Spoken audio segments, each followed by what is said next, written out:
오늘 우리에게 주시는 하나님의 말씀입니다. 신약성경 누가복음 12장 13절로 21절까지 말씀입니다. 누가복음 12장 13절로 21절 말씀입니다. 이 계시의 말씀을 봉독할 때 다 함께 살아계신 하나님의 음성을 들으실 수 있기를 바랍니다. 무리 중에 한 사람이 이르되 선생님, 내 형을 명하여 유산을 나와 나누게 하소서 하니, 이르시되 이 사람아, 누가 나를 너희의 재판장이나 물건 나누는 자로 세웠느냐 하시고, 그들에게 이르시되 삼가 모든 탐심을 물리치라. 사람의 생명이 그 소유에 넉넉한 데 있지 아니하니라 하시고, 또 비유로 그들에게 말하여 이르시되 한 부자가 그 밭에 소출이 풍성하매 심중에 생각하여 이르되 내가 곡식 쌓아둘 곳이 없으니 어찌할까 하고, 또 이르되 내가 이렇게 하리라. 내 곡간을 헐고 더 크게 짓고 내 모든 곡식과 물건을 거기 쌓아두리라. 또 내가 내 영혼에게 이르되 영혼아, 여러 해 쓸 물건을 많이 쌓아두었으니 평안히 쉬고 먹고 마시고 즐거워하자 하리라 하되, 하나님은 이르시되 어리석은 자여, 오늘 밤에 내 영혼을 도로 찾으리니 그러면 내 준비한 것이 누구의 것이 되겠느냐 하셨으니, 자기를 위하여 재물을 쌓아두고 하나님께 대하여 부요하지 못한 자가 이와 같으니라. 아멘. 오늘 본문 말씀이 들어있는 누가복음 12장은 우리가 가지고 있는 재물을 어떤 관점에서 보아야 하고, 또 우리가 가진 재물을 어떻게 사용해야 하는가에 대한 귀한 지혜를 담은 귀한 주님의 말씀입니다. 오늘 본문 말씀, 특별히 12장 1절 말씀은 이렇게 시작이 되고 있습니다. 예수님께서 많은 무리들 앞에서 강론하고 계실 때 일입니다. 얼마나 많은 사람들이 있었는지 성경은 이렇게 말씀하고 있습니다. 그동안에 무리 수만 명이 모여 서로 밟힐 만큼 되었더니, 이렇게 많은 사람들이 모여서 예수님의 말씀을 듣고 있었을 때 무리 중에서 한 사람이 예수님께 이와 같은 요청을 합니다. 선생님, 내 형을 명하여 유산을 나와 나누게 하소서. 조금은 뜬금없는 그와 같은 그런 요청이 예수님께 드려졌습니다. 왜 이 사람이 이와 같은 요청을 하게 되었는지 정확하게 알 수는 없지만, 아마도 예수님께서 앞에서 강론하고 있으셨던 말씀과 연관이 있지 않았을까 하는 상상을 해볼 수 있겠습니다. 예수님께서는 한창 바리새인들의 누룩, 다시 말하면 바리새인들의 외식함에 대하여 말씀하시는 중이었습니다. 바리새인들이 겉으로는 경건한 척하고 율법을 다 지키는 것처럼 행동하지만 실상은 그러지 못한 것에 대하여 경고하고 계시는 말씀이었습니다. 그때 이 이야기를 듣고 있었던 한 사람이 아마도 바리새인인 자신의 형이 생각나지 않았을까 하는 그런 추측이 듭니다. 그렇습니다. 우리 형이 바로 그런 사람입니다. 하나님을 잘 믿는 척, 경건한 척 하지만 나에게 유산까지 가로챈 그런 사람이에요. 그런 마음으로 예수님께 불쑥 이와 같은 요청을 하지 않았을까요? 선생님, 내 형을 명하여 유산을 나와 나누게 하십시오. 우리 형은 나쁜 사람입니다 라는 마음을 담아서 바리새인인, 어쩌면 그 형을 그런 생각을 하면서 그렇게 이야기를 하고 있지 않았을까 하는 상상을 해보게 됩니다. 예수님께서는 이 사람의 요청에 대하여 이렇게 반응을 하시지요. 누가 나를 너희의 재판장이나 물건 나누는 자로 세웠느냐 하시고, 그들에게 이르시되 삼가 모든 탐심을 물리치라. 사람의 생명이 그 소유에 넉넉한 데 있지 아니하니라 라고 말씀을 하셨습니다. 아주 단호한 듯 보이는 말씀이기는 하지만, 그러나 곰곰이 말씀을 또 살펴보면 조금은 모호한 듯 보이는 그런 말씀이기도 합니다. 이 짧은 말씀 속에는 두 가지 중요한 주제어가 등장하고 있습니다. 첫 번째 주제어는 물건, 소유, 탐심으로 구성되어 있는 그런 주제입니다. 또 다른 주제어가 있는데 그것은 갑자기 등장한 주제어입니다. 바로 생명이라고 하는 주제어입니다. 왜 예수님께서는 지금 자신의 재산, 특별히 자신이 받아야 할 유산에 대해서 말씀하고 있는 이 사람을 향하여서 생명에 대해서 이야기를 말씀하셨을까요? 왜 예수님께서는 이 재산과 관련된 이야기를 하시면서 생명이라고 하는 단어를 꺼내셨을까요? 이 말씀이 조금은 어렵게 느껴집니다. 우리는 우리가 가지고 있는 재산이나 소유나 물건에 대해서 늘 더 가지고 싶은 그런 욕망을 가지고 있습니다. 더 많은 것을 가지고 싶어 하고 더 좋은 것을 가지고 싶어 합니다. 그리고 더 많은 것을 가지고 있는 사람들을 보면 부럽게 느껴지기도 합니다. 당연한 마음 아니겠습니까? 더 나아가서 이와 같은 마음이 있어야, 적어도 이와 같은 욕심이 있어야 우리가 조금이라도 더 노력하고 더 열심히 일하며 살지 않겠습니까? 그러니 이와 같이 열심히 살아가는 것, 이것이 결코 나쁜 것이라 말할 수는 없을 것입니다. 더 많은 것을 갖기 위해서 노력하는 것을 나쁘다라고만 말할 수는 없겠죠. 우리가 그렇게 또 살아가고 있기 때문이기도 합니다. 그런데 주님께서는 이와 같은 우리들의 삶을 잘 알고 계시는 그 주님께서는 이렇게 말씀을 하십니다. 삼가 모든 탐심을 물리치라. 사람의 생명이 그 소유에 넉넉한 데 있지 아니하니라. 이 말씀을 가만히 살펴보고 또 묵상을 해보면 두 가지 관점이 있음을 다시 보게 됩니다. 물건이나 소유와 관련해서 탐심을 가지고 접근하는 방식이 하나이고, 또 하나의 방식은 생명의 문제와 관련하여 접근하는 방식이라는 사실을 알게 됩니다. 소유와 물질이 잘못된 것은 아니지만 탐심에 그만 사로잡히게 된다면 그것은 옳은 길이 아니다라고 하는 주님의 말씀이기도 합니다. 그러나 동시에 한편으로는 이 모든 것들은 생명과 관련해서 생각해야 된다라고 하시는 주님의 또한 관점 말씀이기도 하겠습니다. 주님께서는 그리고 이 한 가지 비유를 말씀하십니다. 한 부자가 있었습니다. 그는 어느 가을에 풍성한 소출을 거두게 됩니다. 얼마나 많은 소출을 거두게 되었는지 그만 그 곡식을 쌓아둘 곡간이 모자랄 지경이 되었습니다. 그러자 부자는 여러 생각을 합니다. 그리고 나름대로 결정을 하게 됩니다. 내가 이렇게 해야 되겠다. 이 모든 곡식들을 더 잘 보관하기 위해서 더 큰 곡간 창고를 지어야 되겠다. 그리고 그 마음에 그 모든 것을 짓고 난 다음에 다음과 같은 생각을 합니다. 자, 이제 되었다. 여러 해 쓸 물건을 많이 쌓아두었으니 이제 평안히 쉬고 먹고 마시고 즐기자. 이제 안전하다. 잘 되었다. 라고 그렇게 말을 하였다는 것입니다. 그때 하나님께서 말씀하시기를 어리석은 자여 오늘 밤에 내 영혼을 도로 찾으리니 그러면 내가 준비한 것이 누구의 것이 되겠느냐라고 하나님께서 물으셨다라고 하는 내용입니다. 바로 이것이 예수님께서 말씀하신 비유의 내용입니다. 여러분이 예수님께서 이 비유를 통하여 말씀하시는 중심 메시지는 무엇이겠습니까? 조금은 과장돼 보이는 말씀이기도 하지요. 조금 과장되어서 재산과 생명의 관계를 보다 극명하게 보여주기 위하여 과장되어 포장된 그런 비유처럼 보이기도 합니다.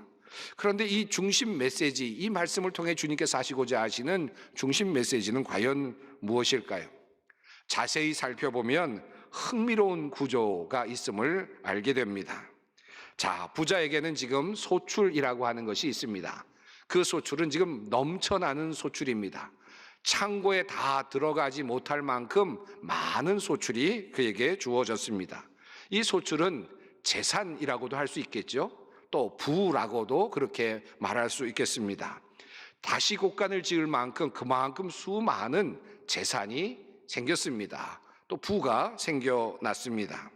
자, 그리고 이 재산은 자기가 얻게 된 이 소출은 자기 마음대로 할 수 있는 권한이 주인에게 당연히 있을 것입니다. 어떻게 해야 할지 곰곰이 생각하던 그는 이 모든 것들을 자기를 위하여 모아두기로 결정을 하였습니다. 그리고 창고를 더 크게 짓기로 하였습니다. 어느 누구도 이 결정에 대해서 반대할 사람은 없고 어느 누구도 이것을 아니라고 말할 사람도 없을 것입니다. 이것은 자신의 충분한 권리이고 얼마든지 그 결의에 따라서 시행할 수 있는 것입니다. 당연히 그는 그 마음대로 할 수 있었고 더 큰 곳간을 지었겠죠. 자, 이렇게 부자는 자기가 가지고 있는 모든 재산과 소출을 마음대로 할 수 있는 권한을 가지고 있습니다. 그 소출은 자기 자신의 것입니다. 자, 그런데 또 한 가지 구조가 나타납니다. 그런데 부자는 이 재산, 이 소출을 자기의 것으로 가지고 있고 마음대로 할 수 있는데, 그런데 하나님이 가지고 계시는 것이 있는데 그것은 바로 부자의 생명이다 라고 하는 것입니다.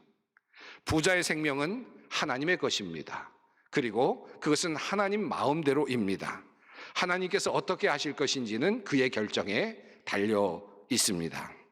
자, 그러니까 이 구조는 이렇게 되어 있습니다. 부자는 재물을 가지고 있고 그 재물을 마음껏 사용할 수 있는 권한과 그런 힘을 가지고 있습니다.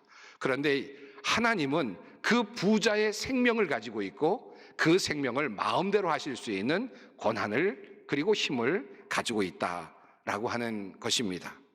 종종 뉴스를 보면 기업의 지배 구조 이런 이야기를 하곤 하는 것을 제가 듣곤 합니다. 여러 기업들이 있지만 그 기업에서 모 기업이 되는 기업이 있고 힘을 쓸 수 있는 기업이 있다라는 그런 것들을 종종 보곤 하는데, 어쩌면 그런 것이 비슷한 경우일지도 모르겠습니다. 지금 부자는 자기 재물에 대하여 모든 권한을 가지고 있는데 그 부자에 대한 생명의 권한은 하나님이 가지고 있다라고 하는 것입니다. 자, 그리고 이 생명을 하나님께서 거두어 가시게 되면 그 사람이 가지고 있었던 모든 재산은, 내가 내 것이라고 생각하고 있었던 그 모든 재산은 사실은 다른 사람의 것이 된다라는 것이죠. 그러니까 내가 가지고 있는 이 모든 것들은 실제로는 내가 가지고 있다고 생각은 하는지 모르지만 내 생명이 사라지는 순간 이 모든 재산은, 모든 소출은 나의 것이 될 수 없다는 것입니다. 전도서에 이런 말씀이 있습니다. 어떤 사람에게든지 하나님이 재물과 부요를 그에게 주사 능히 누리게 하시며 제 몫을 받아 수고함으로 즐거워하게 하신 것은 하나님의 선물이라. 하나님의 선물이다. 그가 받게 된 것, 그가 누리고 있는 모든 것들은 하나님의 선물이다. 다시 말하면 이것은 하나님의 은혜라고 하는 것입니다. 그런데 이 재물과 부요는 그가 생명을 이 땅에서 누리는 동안에만 유효한 것이 됩니다. 다시 예수님의 이야기로 돌아가 봅니다. 그는 말했습니다. 형을 명하여 유산을 나와 나누게 하소서. 여러분, 그런데 한번 생각해 보십시다. 지금 그는 자기 형이 가지고 있는 돈에 대해서 이야기를 하고 있죠. 그 형이 지금 차지하고 있는 돈에 대해서 이야기를 합니다. 그리고 그 돈을 나와 나눠야 된다라고 주장을 하고 있습니다. 그런데 그 돈이 어떤 돈인지 예수님의 그 성경 말씀 속에 나타나는 내용은 유산이라고 그렇게 말씀하고 있습니다. 유산을 나누어 달라라고 하는 것이죠. 여러분, 유산이라고 하는 것은 어떤 것입니까? 지금 이 유산은 누군가가 죽었기 때문에 생겨난 그런 재산이겠죠. 누군가가 죽었기 때문에 그만 유산이 생겨나게 되었습니다.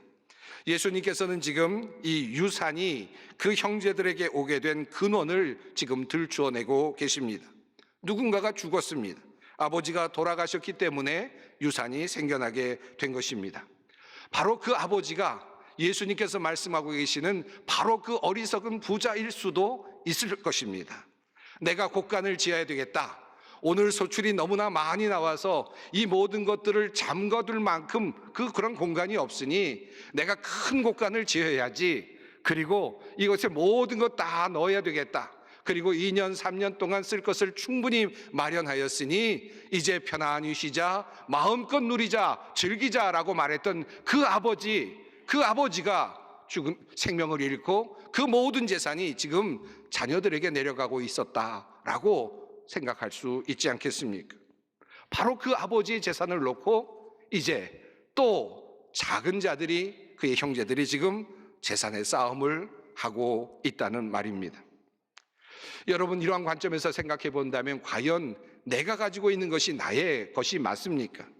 내가 가지고 있다, 내가 짊어지고 있고 내가 쥐고 있다라고 말하지만 실제는 그것은 허상일 수도 있습니다. 아버지가 내 것이라고 생각했던 것이, 그 전날까지도 이것은 나의 것이지라고 생각했던 그것이 이제는 아들의 것들이 되어서 서로 내 것이라고 싸우는 상황이 되고 말았다는 것입니다. 생명이 사라지자 나의 것은 사라지고 말았습니다. 우리가 재물을 가지고 있다고 하지만 그것은 우리가 생명을 누리는 시간까지일 뿐입니다. 그리고 우리의 생명이 사라지는 순간 그것은 다른 이의 것이 되고 맙니다. 그리고 나의 생명은 전적으로 하나님의 손에 달려 있습니다. 자, 그러므로 이 모든 내가 가지고 있는 재물과 소유는 하나님께 달려 있는 것이나 다름이 없습니다. 자, 여기까지 이르게 되면 우리는 우리의 재물의 문제와 우리의 생명의 문제를 결코 떼어낼 수 없음을 알게 됩니다.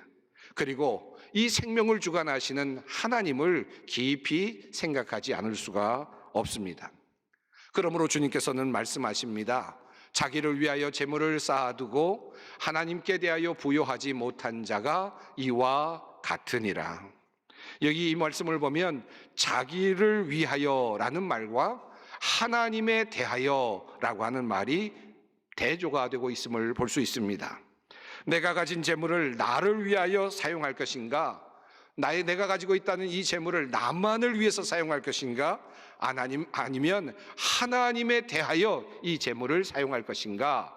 라고 하는 질문을 예수님께서 하고 계십니다. 이것을 주님께서는 하나님에 대하여 부요한 자라고 그렇게 다시 말씀하고 계십니다. 주님은 말씀하십니다.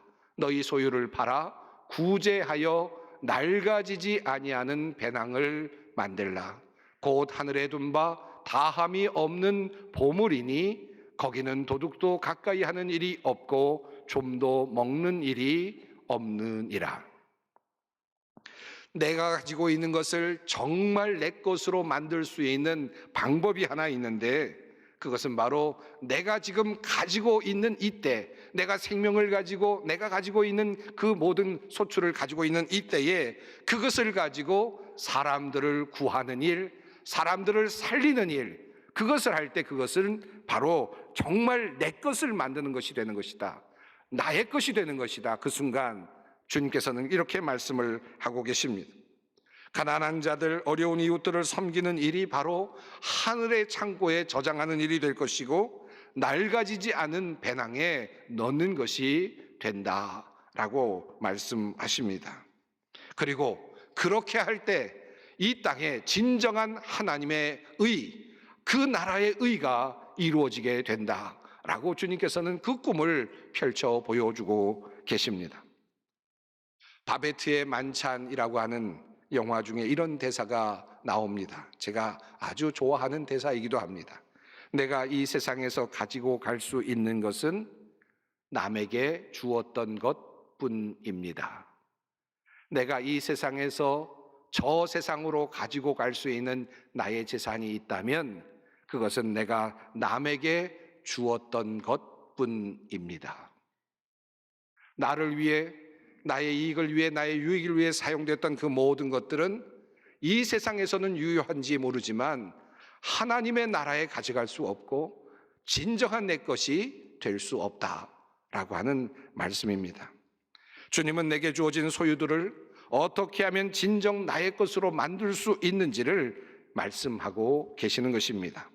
내가 나누어 준 것만이 진정 나의 것이 된다. 자, 이어지는 본문 말씀입니다. 그 이야기가 조금 더 흥미롭게 전개됩니다. 사실은 전혀 다른 이야기 같지만 사실은 연결되어 있는 말씀입니다. 이어지는 말씀은 종말의 준비와 관련된 내용입니다. 그러므로 너희는 깨어 있으라, 준비하고 있으라. 주 예수님께서 다시 오실 그날에, 너희가 심판의 그 앞에 서는 그날에 너희가 어떻게 할지를 준비해야 한다라고 하는 그런 주님의 말씀이 이어지고 있죠. 사실 어리석은 부자는 개인의 종말을 경험합니다. 내가 너의 생명을 오늘 가져간다면 너는 어떻게 될 것이냐? 네가 가지고 있는 재산이 어떻게 될 것이냐라고 묻고 있다면 이어지는 말씀은 깨어 있어라, 그리고 준비하고 있어라고 하는 이 말씀 속에는 이 세상의 종말이 이를 때를 말씀하고 있습니다. 역시 마찬가지로 마지막을 상정하고 있습니다. 하나는 개인의 종말이고 하나는 세상의 종말이죠. 그런데 이 종말의 시간에 어떻게 준비를 해야 하는가, 이 종말을 제대로 준비하는 방식은 무엇인가, 어떻게 깨어 있어야 하는가에 대해서 주님께서는 이렇게 말씀하고 계십니다. 지혜 있고 진실한 청지기가 되어 주인에게 그 집 종들을 맡아 때를 따라 양식을 나누어 줄 자가 누구냐? 주인이 이를 때에 그 종이 그렇게 하는 것을 보면 그 종은 복이 있도다. 종말을 준비하는 방법은 무엇인가? 우리가 어떻게 하면 예수 그리스도께서 오시는 그 재림의 순간에 진정 바르게 그 재림을 준비할 수 있으며 우리의 심판을 준비할 수 있는가? 라고 하는 것에 대하여 주님께서 말씀하시기를, 주님께서 주인이 이 땅에 오셨을 때 종들이 때를 따라 양식을 나누어 주고 있는 모습을 보신다면 주님께서 기뻐하실 것이다. 그것을 칭찬하실 것이다. 그것이 진정한 주님께서 칭찬하시는 상이 될 것이다 라고 말씀을 하고 계시는 것입니다. 때를 따라 양식을 나누어 주고 있는 종의 모습을 보고 기뻐하시는 주인의 모습이 나타나고 있습니다. 어리석은 부자의 이야기 속에서 자신 앞에 놓여진 많은 소출을 보고 나는 어떻게 할 것인가 라고 생각을 했고, 그 주인은 더 큰 곡간을 지어서 그 모든 소출들을 나를 위한 것으로 만들겠다라고 생각을 하고 나의 미래를 위해서 준비하겠다라고 생각을 하고 그 모든 것들을 다 집어넣어 두었지만, 뒤에 나오는 또 다른 종은 때를 따라 곡간을 짓지 않고 도리어 어쩌면 곡간을 지었을지도 모르지만 곡간에서 넘쳐나는 그 모든 것들을 내어주면서 때를 따라 양식을 나눠주고 있는 모습으로 나타나고 있습니다. 사랑하는 성도 여러분, 추수감사주일을 보내고 이제 다음 주일은 대림절이 됩니다. 곡식을 창고에 들이기 전에 우리가 생각해야 할 것이 무엇일까요? 우리가 가지고 있는 재산들, 소유들을 우리의 것이라고 주장하기 전에 우리가 먼저 생각해야 할 것은 무엇입니까? 내 눈에 보이는 내가 가지고 있다고 생각하는 것들을 정말 나의 것으로 만드는 비결은 무엇입니까? 이 질문에 깊이 생각하고 대답하는 한 주간이 되었으면 좋겠습니다.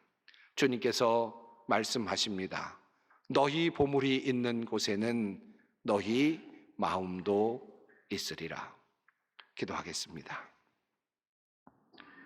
생명의 주인이신 하나님, 우리에게 생명을 주시고 또한 우리에게 귀한 능력 주셔서 풍성한 열매를 거두며 살게 하시니 감사합니다. 우리에게 많은 것들이 생길 때 생명의 주관자이신 하나님께 먼저 감사하게 하시고 또한 나눔과 섬김을 통해 하늘의 재물을 쌓게 하옵소서. 소유의 넉넉함에 우리의 마음을 두지 아니하고 하나님의 뜻을 이루며 그 나라를 세우는 일에 우리가 노력하게 하여 주시옵소서. 욕심의 노예로 살아가는 것이 아니라 주님께서 주시는 평강 누리며 살아가는 주님의 백성들 되게 하여 주시옵소서. 예수님의 이름으로 기도드립니다. 아멘.